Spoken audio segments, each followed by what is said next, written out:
আসো। Roman please আমাকে ছাড়ো, আমি ব্যথা পাচ্ছি। আসো। ছাড়ো।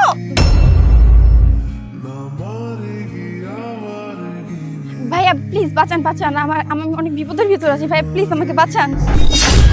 এই তুমি এখানে কি করো?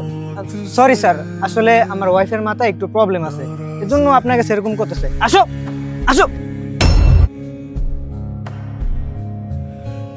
বুঝলাম না, ছেলেটা বললো মেয়েটার মাথায় সমস্যা, কিন্তু দেখে যা মনে হইলো মেয়েটার তো মাথা ঠিকই আছে।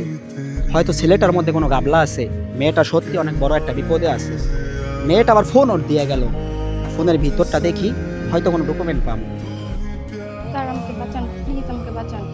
আমার যে বয়ফ্রেন্ড আছে ও আমার সাথে অনেক অত্যাচার করতেছে, প্লিজ আমাকে বাঁচান। আমার বাবার যত জায়গা সম্পত্তি আছে সব ওর নামে লিখে নিয়ে যেতেছে স্যার, প্লিজ আমাকে বাঁচান। আমি অনেক বিপদে আছি স্যার, প্লিজ আমাকে বাঁচান। দেখছোস, তোরা কইছিলাম মেয়েটা সত্যি কোনো বিপদে আছে। এই মেয়েটা সত্যি অনেক বড় একটা বিপদ আছে, ওর রক্ষা করতে হবে। চল। এই দাঁড়া।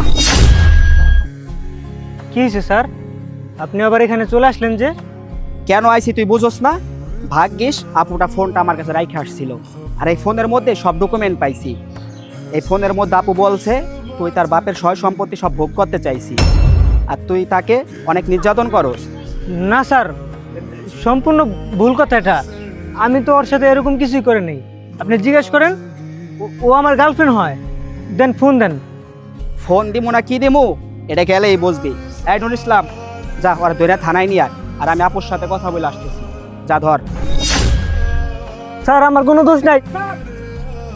স্যার আপনাকে অসংখ্য ধন্যবাদ, আমাকে এত বড় একটা বিপদ থেকে বাঁচানোর জন্য আপনাকে অনেক ধন্যবাদ স্যার।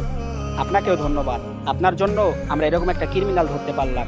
আর আপনি চিন্তা করবেন না, আপনি অবশ্যই ন্যায় বিচার পাবেন। এখন বাসায় চলে যান, পরবর্তীতে আদালতে আসবেন।